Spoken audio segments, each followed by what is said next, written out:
All right, how are you doing, guys? How are you doing? We didn't expect all these people to come. But I'm really excited. Just to give you a little bit of background, we thought about this topic a long time ago. We just didn't come up with it, but people, our servants, our brothers, sisters, kind of inquired that we need to address such relational issues from biblical and orthodox perspective. And to be honest, at first, for me personally, it was hard because I need to prepare a lot.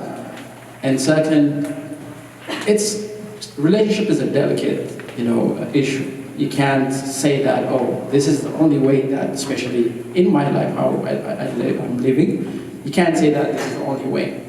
So we need to gather a lot of information from brothers and sisters, pray about it, let God reveal His glory and His wisdom for us, how He wants us to convey the message of relationship. So it took us some time, we pushed it for a while, but here we are right now.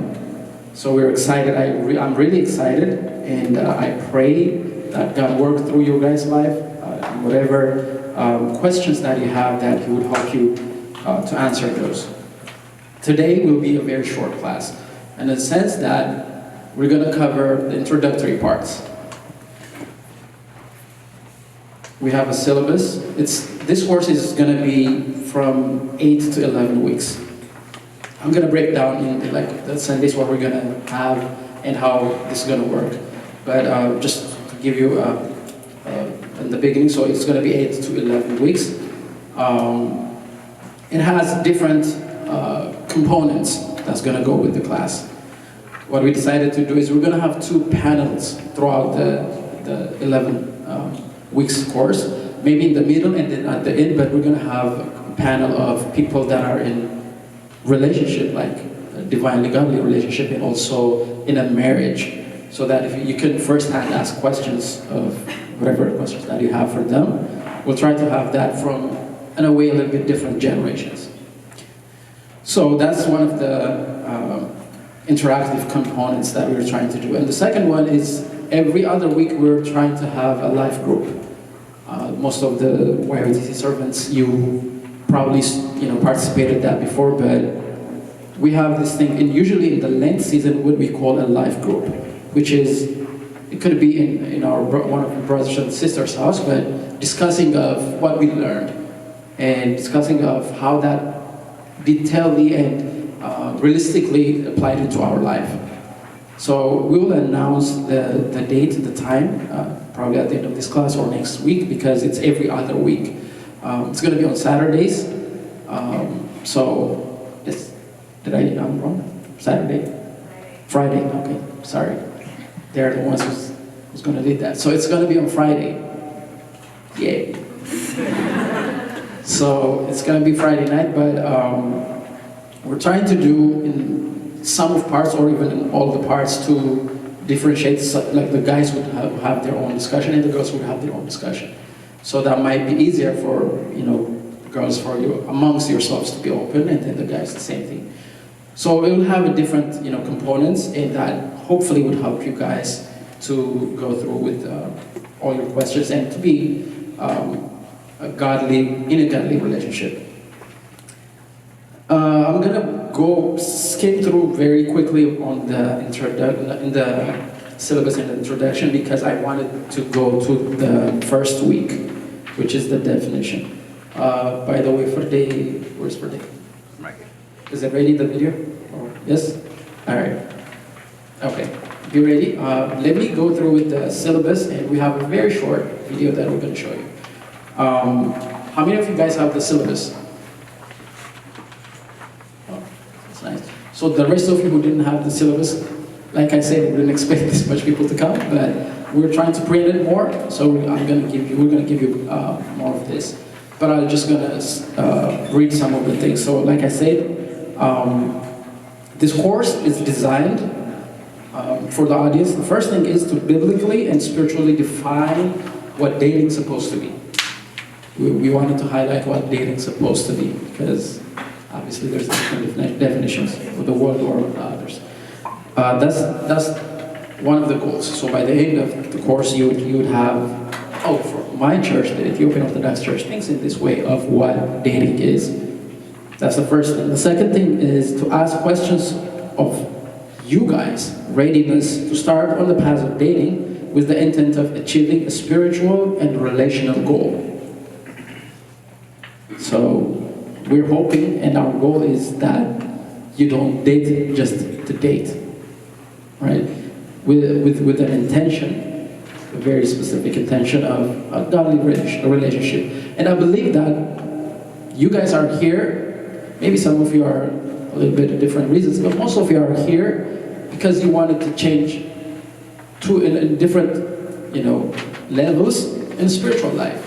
You wanted to get in a way closer to God throughout your relation. It could be anything, your personal life, your emotional, everything. So you want to get closer to God. So hopefully you wanted to know the goal, what we teach, and what's the goal of it. So that's the second thing, which is, are you ready? That's the reason we kind of advised and suggest that, especially 16 and above, to be, there are people 15 and everything, that's fine, but we're advising because 16 would be, somewhat a good age, not to date or whatever, that's your own decision, but because we usually want a yes and a no answer and things, that's all on you, but we thought that if things that we speak of and discuss about might be relatable and not just a silly thing or an offensive thing for others. So that's the readiness of starting a relationship. Third thing, to help clear out some misconceptions about dating. There are a lot of misconceptions. We'll address that. Fourth, to be more equipped when pursuing or entering into a relationship. So if you are intended or in a relationship, especially who intended to go into the relationship, to be very equipped spiritually and have whatever questions that you have answered to be in a relationship. And last but not least, those that are in a relationship, to change an attitude and define their goal and communication with their significant other, to have a holistic approach of their relationship. Those are the 5 goals that we're intended throughout this course that you guys would get. All right, so the next one is just, I just mentioned about the interactive part. I'll go over with the week 1, which is today. Today we're going to cover the biblical or the spiritual or the orthodox in a way, the orthodox definition of dating or relationship. We're going to define that. So we call it the original intention. I'll explain what it means a little further. Week 2 would be titled The Deceit of the Eye. We titled it The Deceit of the Eye. Sometimes just what we look is, deceiving. What we look and what we get might be something different. So we will get more deeper of how we should, not just barely seeing things and then assuming and then moving through that in life might not be a good idea. So we will define and see different examples, scenarios in life. Third week is going to be choosing with a purpose. And in bracket we said not only chemistry, but religion. So a lot of times in a relationship, if you guys have a vibe or chemistry, just go with it, right? But is that the only thing that is needed to build a relationship and dating? We'll see all those. Week 4 is titled Blast from the Past. I think some of you might get the idea, but it's going to be how relationships or our personal life through creating a relationship might be hindered because of our past.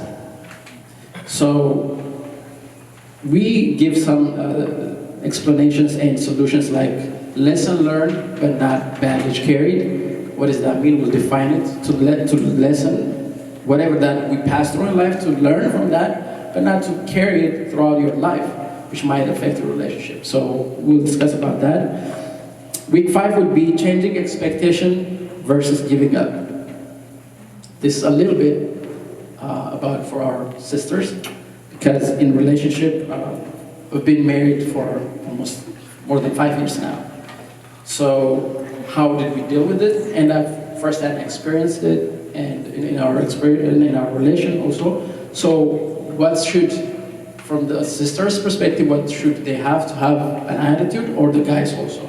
So we'll see about the mindset change, what we have to have like a fruitful relationship.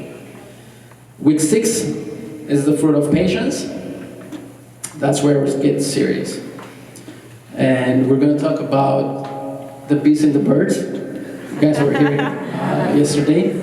But we're going to talk about how in a relationship, how we should, what is the effect of sexual relation?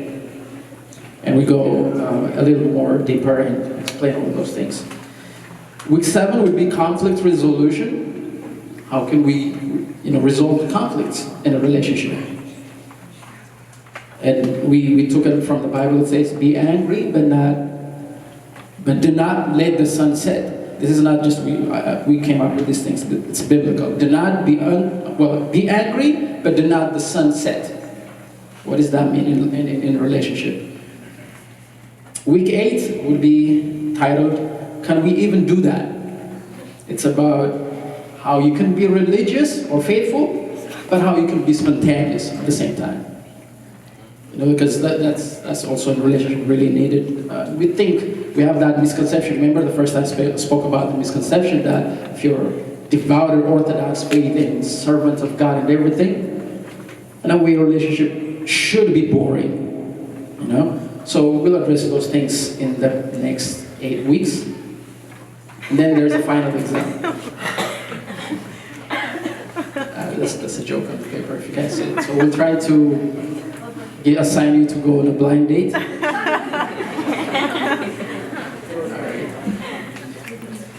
Some people are so happy.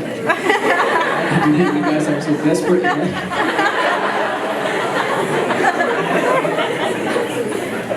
You guys start these things going like when you were young like me.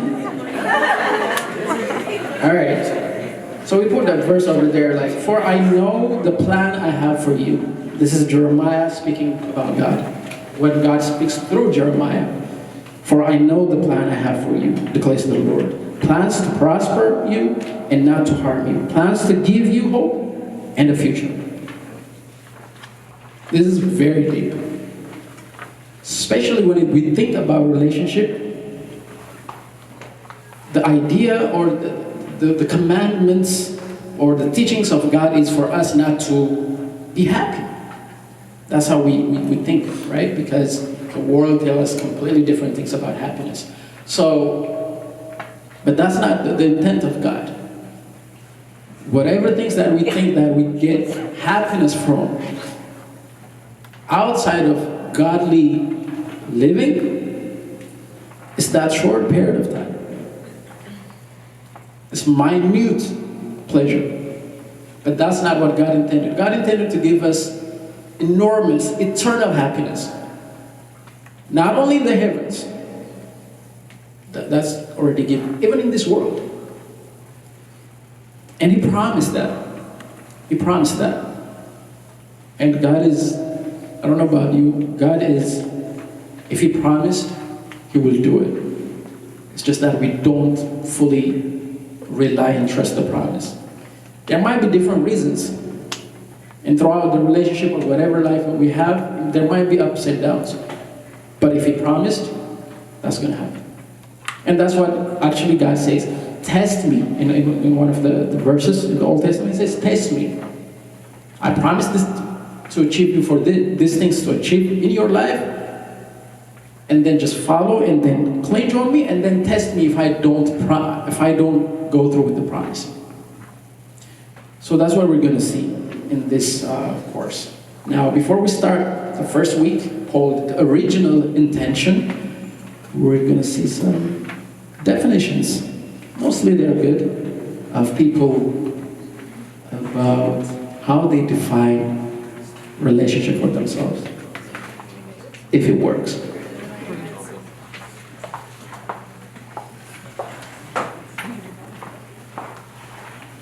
Today, YOTC is going to be discussing about what dating means to us. So today I have a guest, Hirawi. Hey guys, how are you? So Hirawi, what does dating mean to you? Fred, I really believe that dating to me is an intentional act. Actually, an intentional spiritual act. That's really deep. What does dating mean to you, Fred? Dating means to me like somebody choosing you, somebody saying that like I want to be with this person, and like what you said, an intentional act. I choose this person with intentions, so that's what I think dating is. Beautiful. So keep watching, and you're gonna see more of what YOTC members think dating is. Is a romantic relationship you have with someone to determine if this person is compatible with you to grow spiritually and form a covenant through marriage. So I think that dating is really is defined differently throughout people, but I think that sometimes we forget like what the secular world tells us about what dating is a lot more physical than it is emotional. And I think that dating for me means really getting to know the person, to better understand the person and what their morals are and what is important to them, so it can lead to marriage. I think sometimes people think dating is something that it's not something that's talked in church, or talked much about in church. But I think we forget sometimes that it's a spiritual act, because you're getting to know someone and walking up those steps towards marriage. And you're also getting to know them and building with them spiritually, if that's emotionally, getting to know them. That's all I have. Dating to me means getting to know someone on a deeper level with the intention of potentially having them in your life as a spouse. I feel that dating is best defined as finding someone, by praying to God, and then dating to marriage. They're not dating to like fool around, dating to actually marry that special someone. That's what I feel it is. My name is Beatty, and my answer to this question is that I date to marry, meaning that I want to spend intentional time with this other person, ensuring that we have similar values, similar goals, and that we're compatible with one another, because we're going to potentially build a future together. All right, so I think most of them have a very good idea of it. I wish we didn't have time, but I wish I would. I wanted to record more, especially for secular point of view of how they would define dating. But let's move on. I didn't bring it here, but I did some research of statistical data of why people date, or how they define, or what is the benefit of dating for them. And surprisingly, 19% is the only number that they say for future relationship, to build life together. Almost 40 people say it's just to have fun. 40%. And 13%, they were blunt and said it's just for sex. Some of them say, I heard this one, it's really funny, it's to have a +1 to events.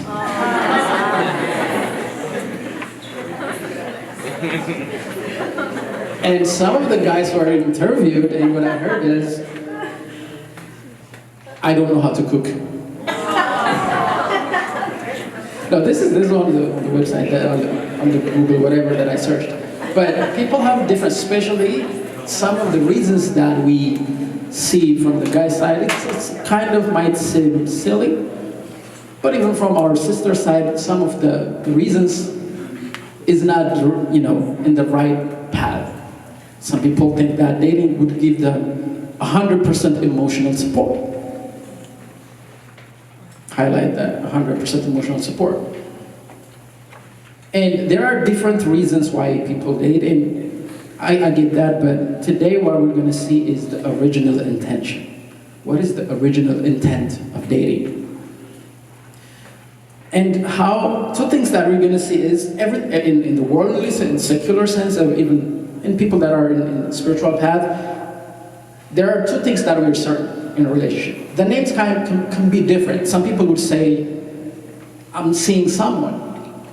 Some people would say, I'm going out with someone. Some people would say, I'm in a relationship. Some people would say, I have a boyfriend and a girlfriend. One time, in one of my earlier classes, I asked this question, and they had, well, in their understanding, they helped me to understand that all these things are different. But it's kind of subjective, isn't that? Because think about it, for some people, even in the relationship, even in the same relationship, the girl might think that she is in a relationship. The guy might think he's just seeing her, or I'm just dating. See, it's really subjective, but two things we are certain. The first thing is, there is a level of depth in a relationship. There is a level of depth. You all know that we are created in the image of God. When we are created in the image of God, there is that intent of creating a relationship with God. Right? We'll agree with that. Even in the spiritual journey, there is, we're creating a relationship with God. I'm trying to build my relationship with God.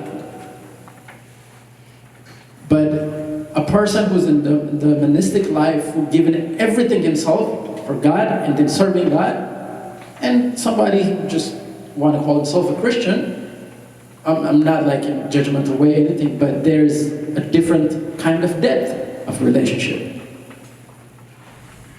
You agree with me, right? Like people who fully given themselves up for God, and people who would start in the path, there is a different depth of relationship with God. Same thing is right in the relationship with one another. There is a level of depth. So in general, we call, in this course, we just say dating, but the one thing that you have to understand is when we say dating, it's also including relationship, because some people have a different definition of dating for them, and relationship is completely different. They would say, I'm dating, but don't consider it as a relationship. And it's rightfully so when we define it, because dating is an action, an act, an event. But we'll define, again, because there's a lot of things that we cover. Some in the middle I would say we'll cover that, but don't get frustrated, just follow up with me. So we're going to cover, like, there is, and we're for sure certain that there is a level of depth in the relationship. That's the first thing.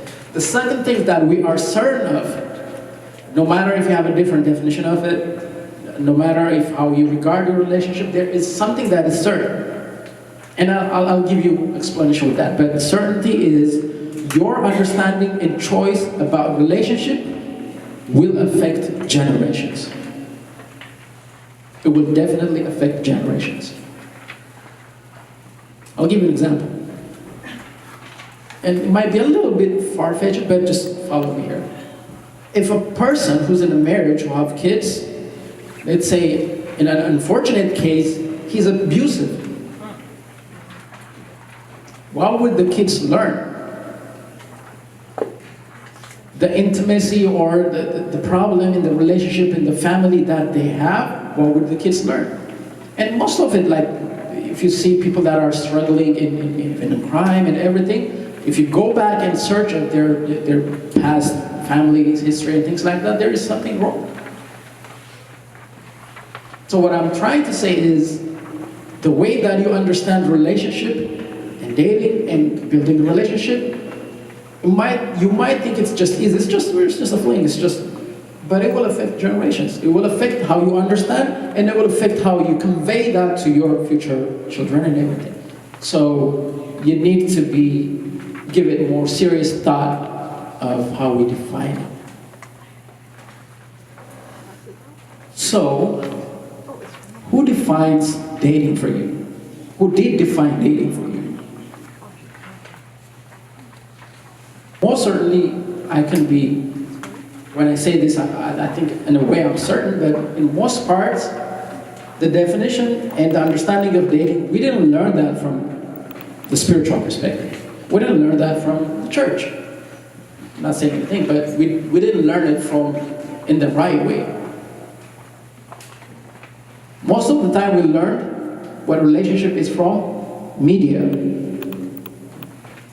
from fictional characters, from books, from school, from friends. The majority of our understanding of dating is from this, not from the church. And this is not something new. Yes, we learn it from media and everything, and the world gave us different definitions. I just listed some of it, and we'll cover it throughout the course or even today. So that when we define, or the world, the media and everything defines dating for us, we got this assumption or understanding of one, I can date as many people I want at a time. That's something that you'd heard. People, he date over here, the guy dates here, and at the same time he would date another person, just so without any focus of like, is this thing gonna work out? He's just separated and divided his attention to different places. And you see this in a lot of movies and media and everything, so that's fine. It would give us the definition that I need to get to know a person more deeply than anyone else to figure out whether I should be with that person. Why are you not married? No, we're taking things slow. Well, we're learning about each other. For how many years? And let me give you this. Let's say you said you learn about the other person. Is that the only thing that you learn about him? Or even after marriage, maybe, and obviously, and it's for sure actually, that some of his behaviors might change, or her behavior might change. The growing of a person is limited in our dating part. No, people change. And you being certain that before going to the relationship of in a deeper, serious, in a marriage life, that I have to know that person. Given that, you have to know some things that's already known, but some people think like, I have to 100% be sure about everything before. So in that sense, we lose the essence of trust in God. The other definition is you date with no interest of future in your mind. A lot of people date with no interest in the future. What are we in a relationship? Say, oh, come on, we shouldn't label it. Right? We shouldn't give it a name. It's a good thing. It's a good thing that we have right now. Let's just continue. In what depth of relationship are we? Oh, just back up. That's most of our mentality. Where did we learn this? The other one is fear of deeper emotional intimacy. See, the world teaches that the vice versa. That you can be intimate physically, but emotional intimacy, and not having that vulnerability to learn and to be emotionally connect. Some people think that when they get married, they can somehow abruptly create that.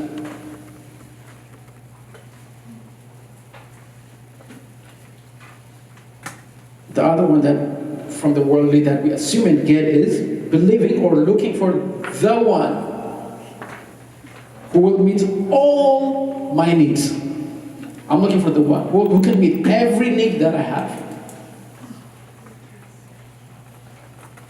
If you're still looking for that, all right, you're wasting your time. And you realize it when you're in that far end of age. Like, where's the one? All throughout your life, maybe that one was right next to you. We'll see this in the second week when we learn about the deceit of the eye. How the eye deceives us not to see who's next to us. And the other one is, we get that notion from the worldly definition of dating that the interest mainly stems from physical appearance. Physical appearance. Does anybody know about this? I searched it, actually I read it in the news. There's a thing called the Love Island effect. Does anybody know about that? The Love Island, you know about that? You know what the Love Island effect is? So, apparently there is a show called the Love Island. I've never seen it, I promise. So, there is, correct me if I'm wrong, but there is like a push of people that are in that show, I think it's a dating show or whatever, but to look like a certain people. It could be through injections, it could be through whatever that they do to change themselves, but to look like a specific people. Otherwise, they're not be a contestant. And to be like bluntly honest, I know I might get in trouble, but bluntly honest. How many, in Instagrams or whatever, when you search, how many people strive to look to Kim Kardashian? Or other like the, whatever the icons that we think as a woman. Strive. You go so much in length. Why? Because we give that notion, the world gives us that, unless you become that person, you're not going to have a life. You're not going to have a relationship. You're not going to be attracted by a significant other. These are the worldly definitions. There is a so based on all today's introduction, we're going to learn only one verse, one story from the Bible. Because I want it more to be, practical. But this verse is very real in our life too. It doesn't sound like that, but it is. Follow me and then I'll prove it to you. It's the story in Matthew chapter 9. The story in Matthew chapter 9 starts with the Pharisees. Pharisees, they conspired against Christ. They say, all right, let's go to Christ. What's the best question that we can ask him just to make him sound like he doesn't know anything? Let's come up with the best question. So they sit down and come up with, from their mind, like the best question. So they went to Christ. They said, Christ, you gotta answer this question. You said you're a teacher. You said you come from above. You gotta answer this question. Does a man is allowed to divorce, in this sense, break up, divorce, whatever, you can give it that idea, in all and in every reason to his wife. In all and every reason. That's what that amazes me. They, like, in that time, it's not like, all right, this reasons, maybe that's good. No. In all and every reason, does a man is allowed to break up with his wife. And Christ, he kind of said to them, no.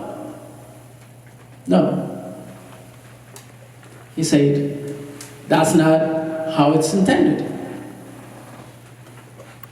Didn't you read the Bible where it says, a man will be with a woman, and they become one flesh.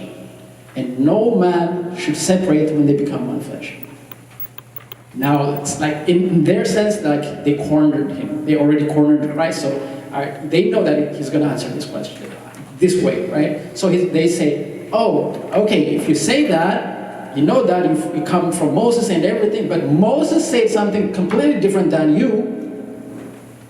Moses said that a man can break up with his wife in whatever reason that he had. Highlight again, whatever reason. You can break up, you can divorce. And why did Moses say that? Either both of you are, one of you are wrong. This is what he said. I wrote that on the sheet. Moses permitted divorce only as a concession to your hard hearts. But it was not what God originally intended. Moses did that because of your hardened heart. What does that mean? What was their heart? What is that hardened heart? I think I mentioned this in another course or whatever, but I will reiterate again. You know what? Their heart looks so hardened, and they were like, again, it's not in the judgmental way, I'm just stating the facts. They were evil, what they used to do. They will marry, or they will have a girl, right? They will marry, they start living. And then when they see other, they kind of got that lust and want to get another girl. Now they're married, what should they do? They're like, they have to have only one wife. So they'll find a way to kill the wife, to marry another. To the point that everyone is killing another. So Moses, he got this responsibility, to protect the herd, the people, so the flock, you have to come up with a solution. Instead of killing that, what is the image of God created? Okay, if you don't want, just leave her alone. Give her a paper that you divorced her, let her go, and then do whatever you want. Don't kill her.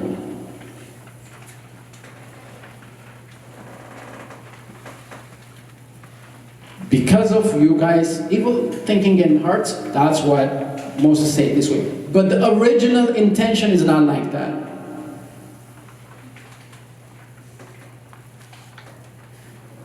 What do you think they answered after that? This is the amazing part for me. What do you think they said after that? He said exactly what I said. Moses permitted divorce for your hard hearts, but it was not like God had originally intended. So God created a man and a woman. They will leave their mother and father. They'll become one. Let no one separate them. Let no one separate them. Christ said that. What do you guys think that they said? You know what they say?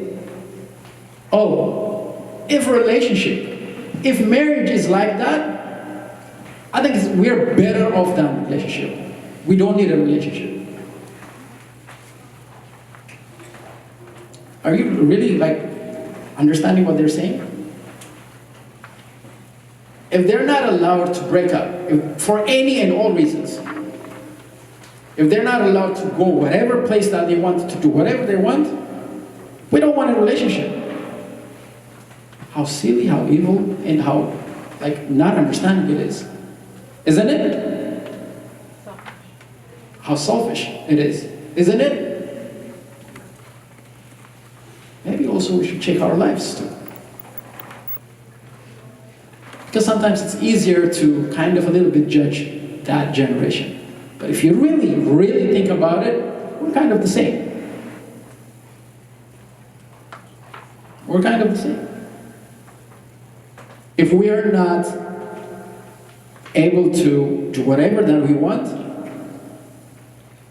we don't want to start a relationship.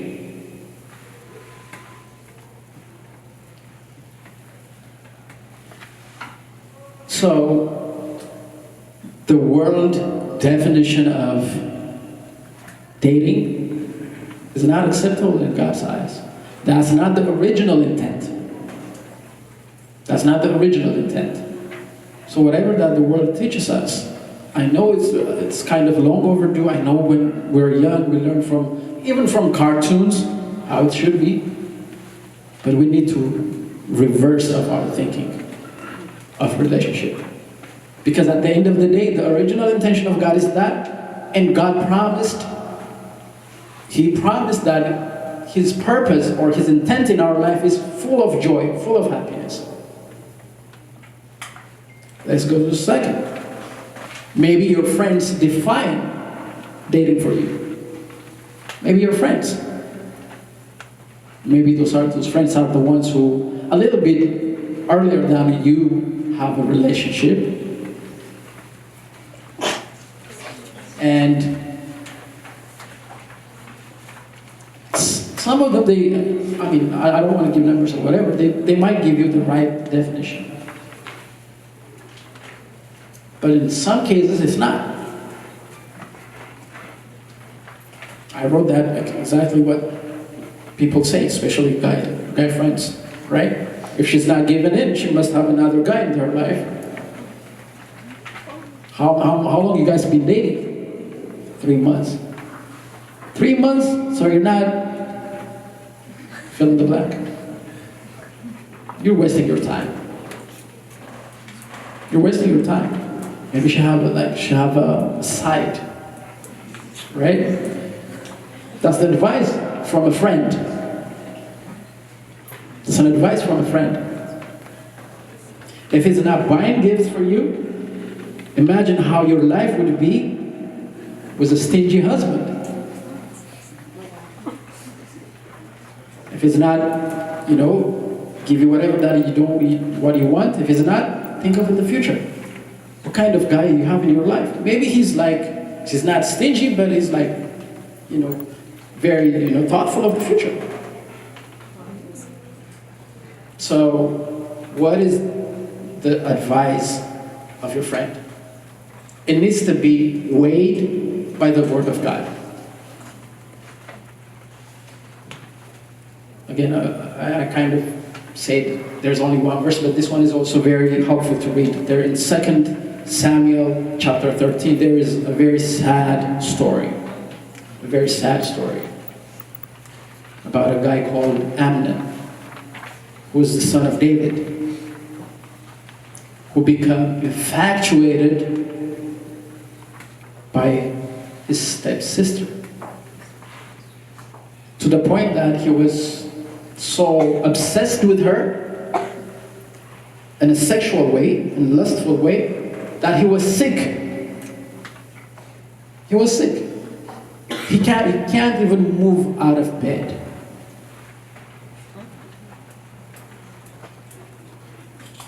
If something is debilitating you, I'm telling you, it's not godly. It's not godly. Because again, he promised everything that his intention is a good thing for you, not to have obsessed to the point of losing your mind. So he was sleeping because he can't move. He was so obsessed, I need to have her. But then he had a bad friend. A bad friend. A friend told him that, why are you this, you gotta come up with a solution. All right, you gotta design what we should do. So tell your dad that you're sick and you need help of, giving him to medicine and things like that from your sister, your stepsister. And if your father loves you, he would do that, and your stepsister would come to your whatever house and then lock the door and do what you want to do. That was the advice. And he actually get along with that. He did that. He said, I'm sick. Father sent my stepsister. She could help me and giving me medicine and, taking care of me. She would come. He told her that, come in bed. You're going to sleep with me. She said, this is wrong, brother. And at that time, again, because of the hardening of the heart, there is, kind of very close relatives, they could get married. So she told him another way out. You could tell your dad to give me as a marriage to you. But what we're doing right now is a sin. Is a sin. But he takes no for an answer. He pushed her in a way, he raped her. But this is the word after that. It says, after he's done, he hated her. He hated her. And the book actually states that Actually, the way that he hated her is more than before how he loved her. He obsessed with her. In a way, he obsessed again by hating her. Does that sound, the feeling sound similar in our life? Things that we think, I have to have it. Lustful things. I have to have it. But when it's all over, we hated the moment. We hated ourselves. We say, why did we do this?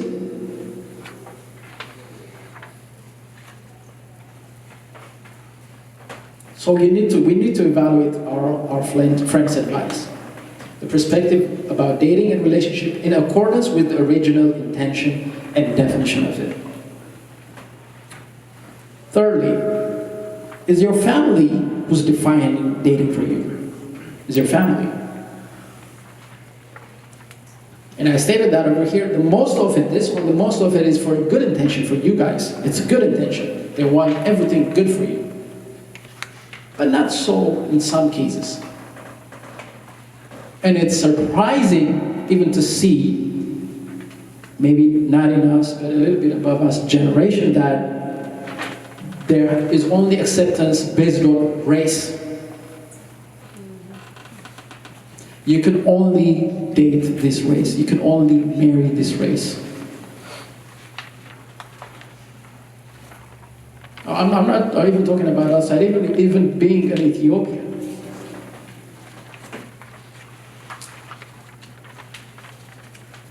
Some have about money. And they say it's well established and all of those things, status, prestige. Is that when you wait with the Word of God, if it's not aligned, even if it's from family, because it says, Christ said, a person who carries the cross, if he's not going to live his family, his mother, his father, is not going to be my follower. And later on we will see about how God says a man leaves his mother and father, become one with his wife. We'll see all those. And sometimes also in the family, from their side understandably, but also might make us sound feeling the guilt of living our families, of our focusing on our relationship. I've seen that. You get married or you're in a relationship and everything, and then the family said, oh, you just neglected us, and that cry and everything, that now I don't have anybody, I've done all these things in your life from until you grow up. Now you become in a dilemma. Where should I go? Should I offend my husband, my wife, or in a relationship, in a godly relationship? Or to the family? You've been in a dilemma. So everything needs to be weighted in the Word of God. So without further ado, what is the original definition? What is the original intention of dating? Again, we call it dating because that's a colloquial understanding, but continuing about marriage or relationship, all of those things included. What is the original intention? And I said one verse only, when Christ says, in the original, and then you can read the original one in Genesis. You can read it in, I think, Genesis chapter 2, you can read it 1 or 2, but you can read it that how God created man and a woman. When he created a man and woman, he said, man would leave. Remember at that time, he said, this is a statement from God. God's word. He said, a man would leave his mother and his father and be united with his wife. Was Adam has a father and a mother at that time? No. But he was speaking throughout all of us of what a mother and father mean. We'll see it in a bit. So the first thing, what God's statement, what he said is, the two will become one flesh. The two will become one flesh.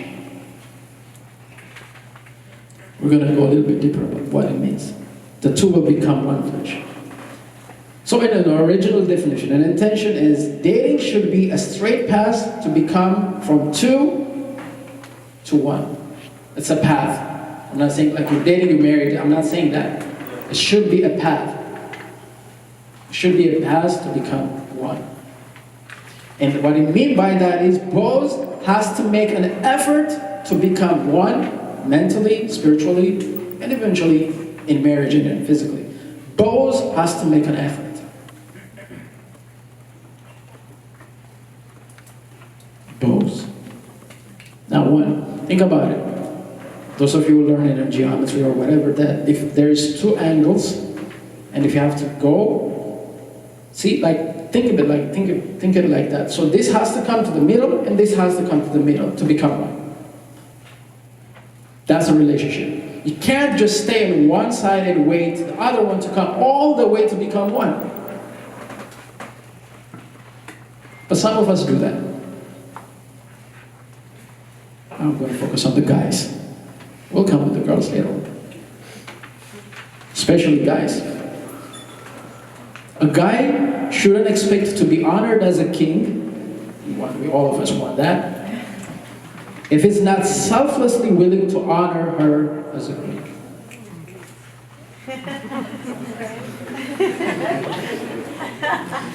I will come to you. Calm down. Calm down. Guys, you have to be willing to sacrifice, even in a relationship. If you're selfish and whatever, and I'm just going to sit down and play my game and everything, that's not a relationship. Are you willing to sacrifice your comfort to honor her? You like the examples? Your games. I know it's hard, right, Kala? We can agree with that. It's so hard, but it needs to be given up. Her wife is like. What about your bank account? Your phone passwords? The guy's like, whoa, now you're not. No one's gonna touch it. Have you seen this, like, I think, on YouTube or whatever, that the guy slept? It's funny, and so he was really knocked out, and his girlfriend or whatever, she would come in to open his phone with his thumb. But he locked it actually in his thumb of his foot. So he's like, so, are we willing to let it all our, trust issues, our egos, our honors, our comfort zones, to give it all up? If you're not, might not be the first date, I'm not saying that. But if you're not having that mentality throughout the relationship, it's not going to work. Either you hear a lot of nagging, and at the end, you're like, it's not going to work, but your mentality has to change to make it work. Your patience will be tested. Your faith will be tested. And sometimes it sounds, I don't know, I'm not saying it in a bad way, just to understand me. Sometimes it might sound like a hell in a relationship. But a good mentality, not think it as a hell, think it as a fiery furnace to mold you to become like Christ. That's the way that we should think, especially the guys. Christ, a girl is considered as a Christ, the church as a woman. Christ selflessly gave himself for the sake of the church, which is our life. We have to be willing to do that. Your mentality has to have that. That's the definition, the original definition. In Mark chapter 9, verse 49, it says, every man shall be salted with fire. Every man shall be salted with fire. And Christ is giving this definition in all times. When they put sacrifice to God, what did they used to do? Put salt on it to kind of make it salty or like tasty good. They would do that. But Christ was speaking, yes, same way that's kind of, in the old times, that was what they used to do. But in the New Testament, we are the sacrifice. We are the sacrifice. And we need to be salted by fire. So all those relationship, arguments, we'll see later on about that. And all of those things is kind of salting you to make a better sacrifice to God. So, unless if you get this definition, it's really hard to continue in a relationship in the future. The second one is, let us make a suitable helper. Do you remember in the story that when God created mankind, says they become one? Before that, God thought, what? Let's make a suitable helper. A suitable helper. And this is very sensitive. It's very sensitive for especially our sisters. Helper? Am I created to be a helper? A help? You have no idea how many times I get that question. Yes, helper. But you have to understand what helper means. Helper means not an other hand. You know how you need an other hand to help? Helper means the only hand. The only hand. The only hand. And this is amazing. I love this. For those of you who eventually in the future you see it before the divine liturgy in our church, there is different readings. And one of the readings is the miracles of our mother, the Holy Virgin Mary, but in her life. And before that, there's an introduction. And some part of the introduction, you know what it says? It says, Adam used to call Eve my life, knowing that the virgin would be born from her. He used to call her my life. Knowing that he's doomed at that moment, the only solution for his salvation is who's going to be born from her. So, in turn, she is his life. What completes him. So, in the understanding of helper is, there is in a guy's life, there is something that needs to be filled. Because that's how it came out, right? One bone and became woman. That needs to be, united through spiritually, through emotionally, and everything. Otherwise, it's kind of a little bit broken. So don't actually, you should, and truthfully in your heart, you should take pride in it. Because in a way, you're the only solution. Adam knew that. Adam knew that. So that's why he said, you are my life. My life. It's because of you who's going to be born, my life. So in turn, you are my life. So it's a path definition. It's a pathway to be selfless by uplifting your significant other to righteousness. If you don't have an understanding of to be selfless, it's hard to be in a relationship. It's hard. And selfless is not tallying, tallying like counting. Oh, I did one thing and I'm expecting something. It's not, look, I'm doing always, so where is it? It's gonna, give back. That's not selfless. That's not selfless. Selfless fully. Unconditionally selfless. And we see in the future like how not to get hurt by doing that, but you got to have an understanding of in a relationship, your eventual role in life is to be selfless.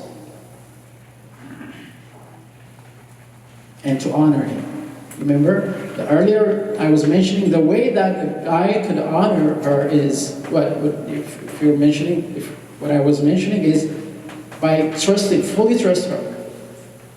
And we'll see later on, like given time, given like understanding and communication, all of those things. For our ladies and sisters, this is very important. We'll cover it later too, but it's very important. Allowing him to fail and focus on his strength. That's the hardest thing to do. That is the hardest thing to do. It's like so itching to say, I told you so, right? Yeah, I told you failed, and pointed out his failures. If you want the relationship to work, that's not how it works. Selfless means allowing him to fail.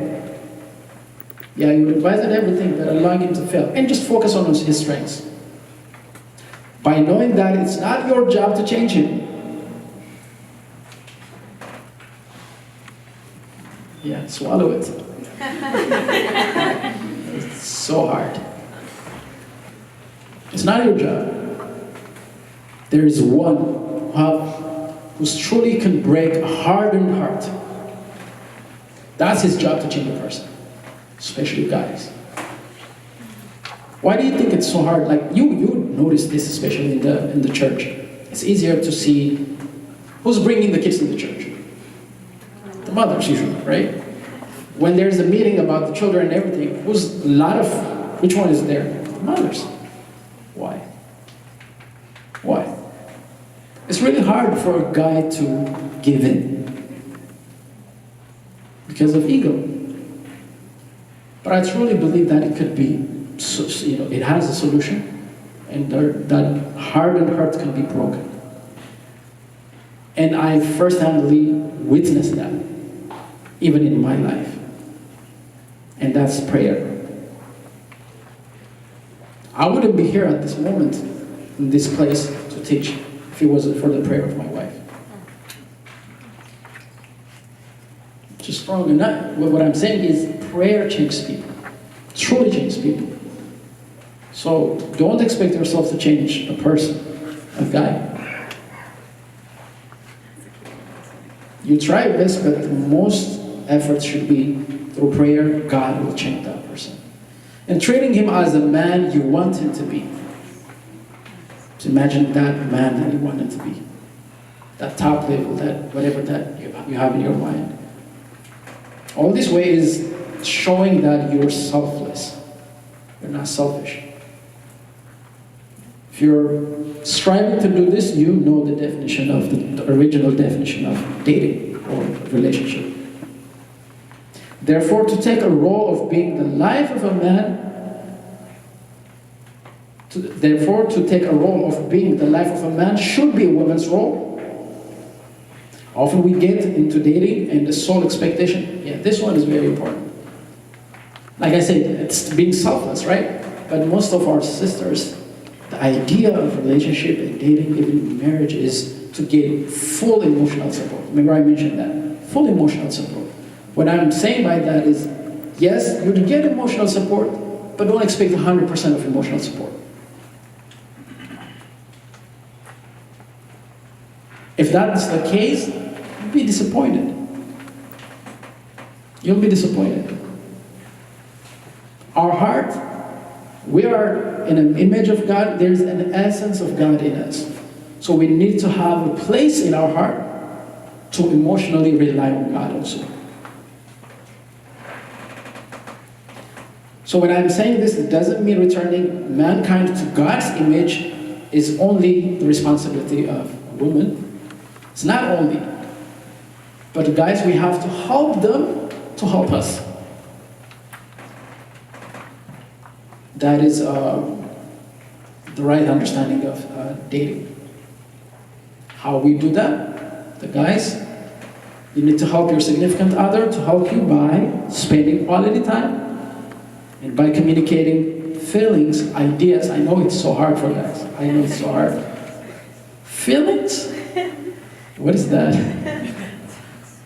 Communicate and sit down and talk emotional things, those things. That's so hard. But you have to. They can talk, our sisters, they can talk and then you can listen. There was one story that I heard. So there's in a relationship way, it says husband and wife, but we can take it in a relationship way to a guy and a woman. And the guy was reading a newspaper and he read something that's very special. And he's like, wow, honey, do you know about this? It says in the paper that a woman can at a time think like 1,000 times, and then she can speak whatever that she thinks in that many ways, in 1,000 ways. And she started explaining, yes, because of this, and she couldn't stop. Do you understand? And he was like, guess what he said? Huh? So for guys, it takes us time.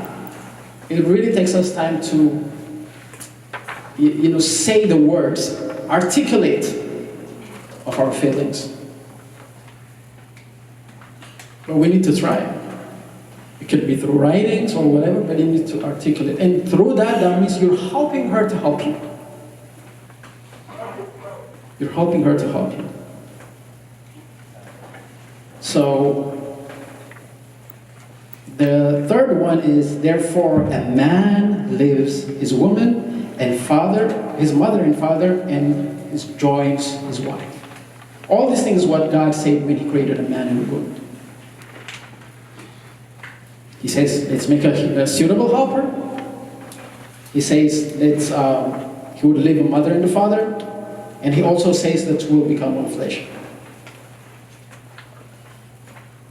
What is the deeper meaning of, therefore, a man leaves his woman, his mother, and his father? Yes, in the literal sense, he would leave his mother and father and he would join his wife. But I don't think it's just a literal meaning. I think it has a deeper meaning also. I bet that you guys know about a relationship that break up because the guy expectation of the girl is to be like his mother. Right? And being spoiled, and whatever that he thought, what his mother does to do for him. So now you have a verse to read for that person. Guy leaves a mother and as a father. And the same thing, I know it might not be fully 100% emotional dependency, but like I said earlier, but we shouldn't also, in that sense, we shouldn't expect a full dependency as a father, especially the ladies, of your husband. Because you left your mother and your father. It's a different generation, it's a different situation in life, in relationship. So don't expect of what you would get from your mother or from your father in a relationship. That's one of the things. The other thing is, a lot of relationships deteriorate because of unbalanced family involvement. Especially those who are in a relationship, and eventually in a marriage you would see that. So going to a relationship, you have to understand there is a boundary, a balance.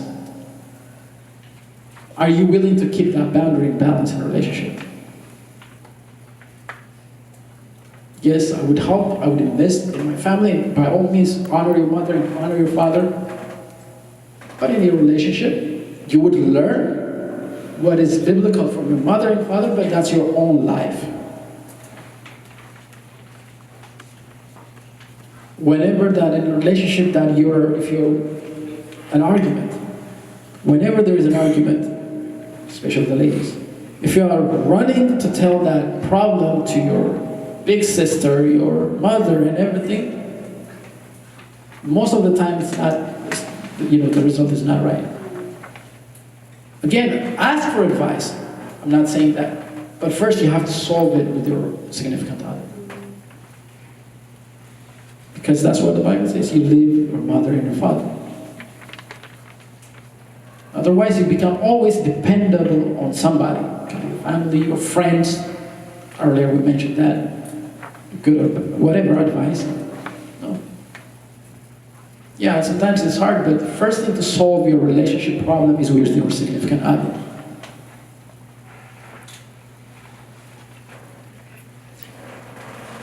So having said all this, Are you ready for dating? Whoever is ready. So before dating, we need to know and have an understanding of there's a spiritual, emotional, relational, and physical roles, which is eventual happening in marriage. If you pray to God to give you a grace, a wisdom to become the best possible person for the one who comes in your life. So whatever that we learn over here, whatever that we learn, I don't want you to take those words as a weapon to your significant other. Whatever that we learn is to change yourself and be the best possible person to whomever that God brings in your life. Are you going to be the best possible godly person? And He promised. If you make yourself godly and best possible in a spiritual path, God brings the person. He promised. It might take time. It might not, but He promised. So that's what we should learn. And there are some stories over there too. Especially about the prayer. I'll mention this and then wrap up. There's a story of Abraham when he was old. What happened is he couldn't be able to, travel as he wanted. But he's seen his son is not getting married or doesn't have anybody. So he said, "Okay, I can't travel." So he gave his servant a responsibility, and he made him to promise to find him a girl. And he's given him specific instructions: go on this place and at this tribe and find him a girl for my son. And the servant promised. And he went further on that place, on that tribe. Guess what he did after that? A lot of girls are coming, it's fetching water, you can see. But he said one thing. Before all this, before I select, before I interview, before I do all those things, he knelt down and he prayed, "God, you're the Father, you're the God of Abraham. You have all the wisdom, you know everything. So help me to choose the right person. Help me or bring me the right person in my life." How many of us would do that? All of us, actually. What we do is, we'll put somebody in our mind and we'll pray about it. Right? And justify in some way that, oh, God blessed it because I prayed. Before somebody even in your mind, before anybody in your mind, if you think you're ready and you want to pursue in this path with understanding this definition, kneel down. Pray, "God, bring somebody in my life." And if you truly do that, remember earlier, He promised. So prayer before starting this journey, it's an essential part of a healthy relationship. So I think you guys have a good understanding of how we define and how this is relatable. Whenever I speak, if you think of just marriage, or if you already believed in the definition of marriage from the worldly view, it might be hard for you to understand this class. Because when I speak of things, your mind quickly goes to a marriage life. But I'm not speaking about marriage yet. This understanding you guys have to have even before starting marriage. Being ready for the ultimate sacrament. Don't think it's far. Some people think, "Oh no, I shouldn't think about this. This is way in my life after that." But then when we are at the beginning of whatever, 29 or whatever, we think like, "Oh, now I should start." From your age, you should start planning, understanding, and building yourself to be the best possible person for whatever God brings in your life. And I truly pray for you guys to understand this and try to apply it. I know it's going to be hard. It will be hard. It will be hard. Because now you're going against of the understanding of the world. But don't forget the promise. Because as in the beginning I said, the way you define it, the way you travel with the idea of relationship, dating and everything, it affects generations. Generations. Glory be to God.